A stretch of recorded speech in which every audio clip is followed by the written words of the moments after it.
Hello বন্ধুরা, আজকে আমি তোমাদের সামনে নিরামিষ ফুলকপির একটা রেসিপি নিয়ে চলে এসেছি। তবে রেসিপিটা বানানোর জন্য আমি এখানে বেশ বড় সাইজের একটা ফুলকপি নিয়ে নিয়েছি। একদম টাইট দেখে বেশ বড়ই আছে ফুলকপিটা, নিয়ে নিয়েছি। সবার প্রথমে আমি এবারে ফুলকপিটাকে কেটে নেব। তার আগে আমার চ্যানেলে যদি কেউ নতুন হয়ে থাকো তো আমার চ্যানেলটি সাবস্ক্রাইব করে পাশে থাকা বেল আইকনটি প্রেস করে রাখবে, যাতে আমি ভিডিও আপলোড করার সাথে সাথে তোমাদের কাছে নোটিফিকেশনটা পৌঁছে যায়। পুরো ফুলকপিটা আমি কেটে নিয়েছি, তার সাথে 3-4টে আলু আমি কেটে নিয়েছি। ফুলকপিটা এইভাবে মাঝখান থেকে পিছনের ডান্টিটাকে কেটে দিয়েছি। অনেক সময় ফুলকপির ডান্টিটা কিন্তু শক্ত থেকে যায়, তাই এইভাবেই আমি একই সাইজ করে ফুলকপিটাকে কেটে নিয়েছি আর আলুগুলোকে এইভাবে কেটে নিয়েছি। তার সাথে এখানে আদা আর কাঁচা লঙ্কা নিয়েছি কিছুটা, আর একটু টমেটো কেটে নিয়েছি। এবার রেসিপিতে ফিরে যাচ্ছি। এখানে আমি কড়াইতে গরম জল করতে বসিয়ে দিয়েছি। জলের মধ্যে কিছুটা নুন দিয়ে দিলাম।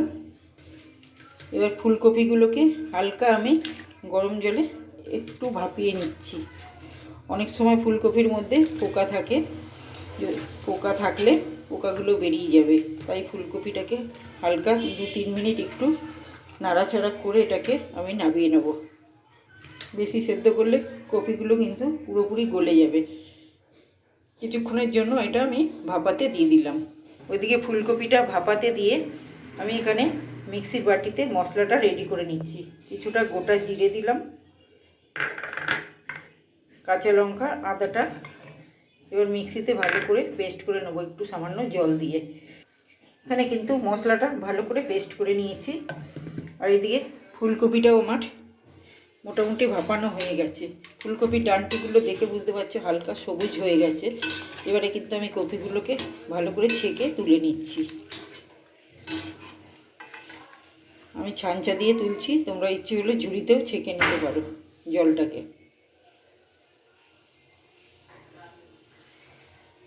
আমি কিন্তু ফুলকপিটা কাটবার সময় ভালো করে ধুয়ে নিয়েছিলাম, তোমাদেরকে বলতে ভুলে গেছিলাম, এখন বলে দিলাম। ভালো করে ধুয়ে আমি রেখেছিলাম। আবার আমি গরম জলে একটু ভাপিয়ে নিলাম।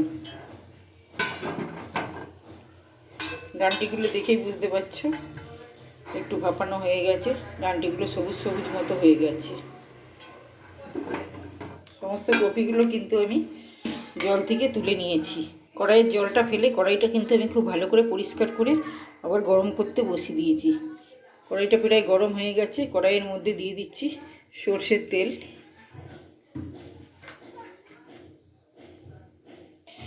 এখানে কিন্তু তেলটা খুব ভালো করে গরম হয়ে গেছে। তেলের মধ্যে আমি দিয়ে দিলাম কিছুটা হলুদ, দিয়ে আমি এর মধ্যে ভালো করে আলুটাকে ভেজে নেব।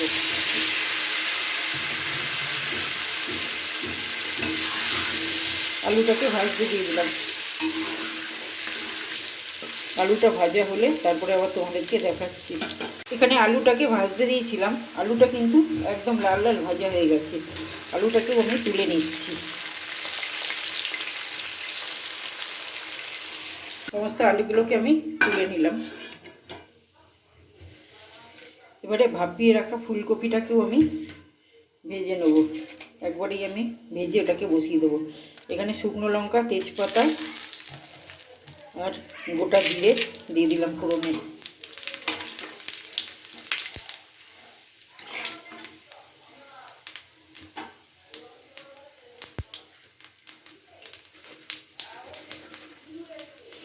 এবার ফুলকপিটা দিয়ে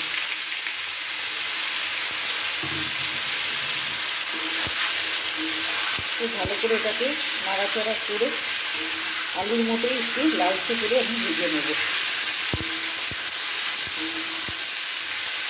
এখানে কপিগুলো কিন্তু লাল লাল করে ভাজা হয়ে গেছে। ভালো করে ভেজে নিয়েছি কপিটাকেও আমি এখানে। এবারে বেটে রাখা মশলাটা আমি দিয়ে দিলাম।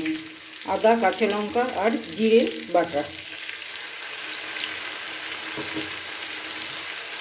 বেটে রাখা টমেটো দিয়ে দিলাম। পরিমাণ মতো নুন, নুনটা বুঝে দিতে হবে, যেহেতু ভাপানোর সময় একটু নুন দেওয়া হয়েছিল, তাই নুনটা বুঝে দিতে হবে। কিছুটা হলুদ,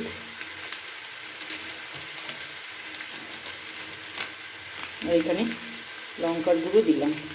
জিরের গুঁড়ো আমি দিলাম না, জিরেটা কিন্তু আদার সাথে আমি বেটে দিয়েছিলাম, তোমাদেরকে দেখিয়েছি। এবারে খুব ভালো করে মশলাটা এখানে কষিয়ে নিচ্ছি কপির সাথে।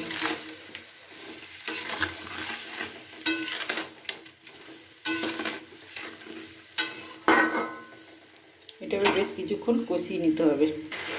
এখানে কপিটাকে কিন্তু মশলার সাথে খুব ভালো করে কষানো হয়ে গেছে। এবার আমি ভেজে রাখা আলুটা আমি এর মধ্যে দিয়ে দিলাম। এবার দুটোকে একসাথে খুব ভালো করে মিশিয়ে নেব।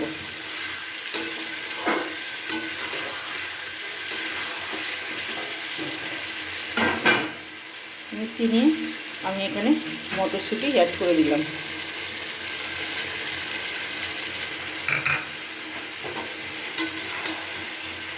সমস্ত কিছু এবারে একসাথে মিশিয়ে নিচ্ছি।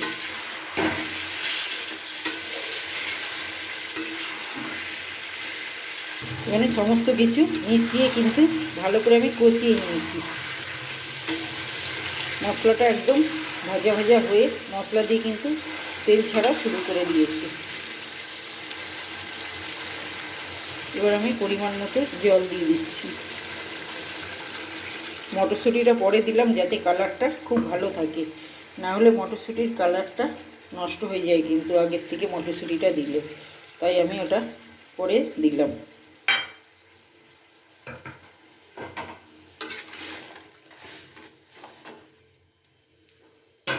এবার বেশ কিছুক্ষণের জন্য এটাকে ফুটতে দিয়ে দিলাম। কিছুক্ষণের জন্য ঝোলটাকে ফুটতে দিয়েছিলাম। ঝোলটা ভালো করে ফুটে গেছে, আলু কপি সব কিন্তু ভালো করে সেদ্ধ হয়ে গেছে, একদম ভালো করে সেদ্ধ হয়ে গেছে। এবারে আমি দিচ্ছি একটুখানি স্বাদ মতো একটুখানি চিনি, সামান্য পরিমাণের,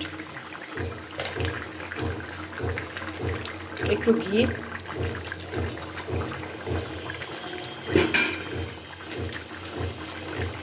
আর একটু গরম মশলার গুঁড়ো দিয়ে খুব ভালো করে নাড়াচাড়া করে নিচ্ছি।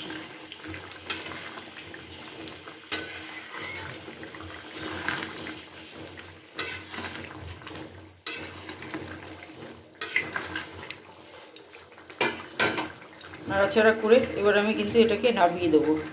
আমার রেসিপিটা কমপ্লিট হয়ে গেছে। আমার ফুলকপি আলুর রেসিপিটা কিন্তু কমপ্লিট হয়ে গেছে একদম নিরামিষ পদ্ধতিতে। তোমরা অবশ্যই একবার বাড়িতে ট্রাই করো। আর এই রেসিপিটা কিন্তু একদম ভাত, রুটি, লুচি, পরোটা যার সঙ্গে ইচ্ছা তার সাথেই তোমরা খেতে পারবে। অবশ্যই ট্রাই করো। আমার ভিডিওটা যদি ভালো লেগে থাকে তো লাইক, কমেন্ট, শেয়ার আর সাবস্ক্রাইব করে দিও। দেখা হচ্ছে আবার অন্য কোনো ভিডিওতে। ততক্ষণ তোমরা ভালো থেকো, সুস্থ থেকো।